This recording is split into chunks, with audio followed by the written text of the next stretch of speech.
Good evening, gentlemen. My name is Barry Pollard. I live in Valencia Park. And I've noticed that city services and infrastructure in all of our neighborhoods are woefully underfunded and neglected.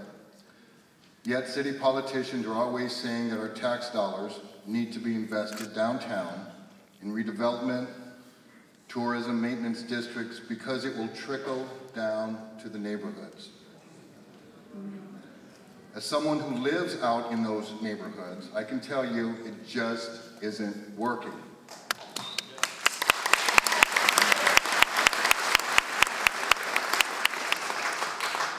As our next mayor, what is the first thing you'll do to better balance those services offered in our neighborhoods and those offered downtown?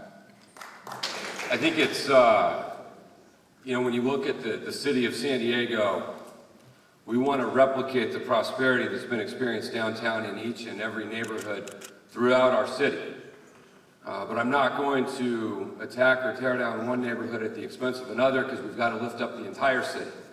And so as mayor, I'll put the same energy and effort into helping all of the redevelopment agencies that exist in a lot of the neighborhoods have the same success the one downtown has had. We will work hard day in and day out to make sure that none of our residents feel left behind, that every community knows they are equally important and they were equally a part of the future of our city, because we have to be a healthy city in every community, not just in our core. What's happened in downtown over the last 40 years is a success story for that area. It used to use more in city services than it generated in money to the city. Today it generates more in money to the city than it used in services, so we have to make sure that that prosperity is brought.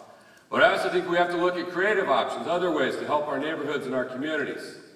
A while back I read a story called Collective Impact about success in Milwaukee and Cincinnati, where they get everyone on the same page. They agree on a set of goals. They divvy up the communications responsibility, the overlap of their projects. And that approach is happening right now in City Heights. It's run out of the Price Charities, where the police, the schools, the city, the nonprofits, the higher education all come together to help kids better deliver services. We need more ideas like that. Thank you. Thank you.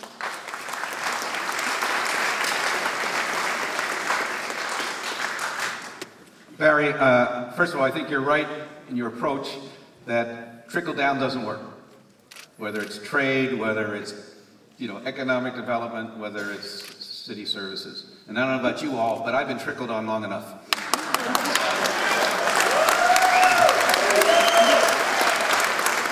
The first thing I would do, which is what the question was, is abolish CCDC.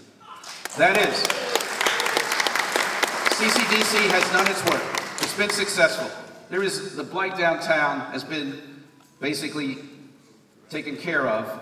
There's obviously lots of stuff still to do, but not to take the hundreds of millions of dollars per year from our other city neighborhoods to do it. By the way, when I was a city councilman, I represented downtown. I wrote the gas lamp plan. Gas lamp went from zero to an incredible lively thing because we had a focused program of investment and of neighborhood input. But now it's time to do something else. Let us form, in CCDC's place, a neighborhood investment corporation. Let us say that the neighborhoods are worthy of the same kind of approach, the same kind of energy, the same kind of money, the same kind of focused effort. Let each community define its infrastructure needs. It'll be different in Claremont, it'll be different in Valencia Park than it is in Mira Mesa. Let each neighborhood define that, and let us go after it like we did with CCDC, like we had an impact. Let's impact all our neighborhoods.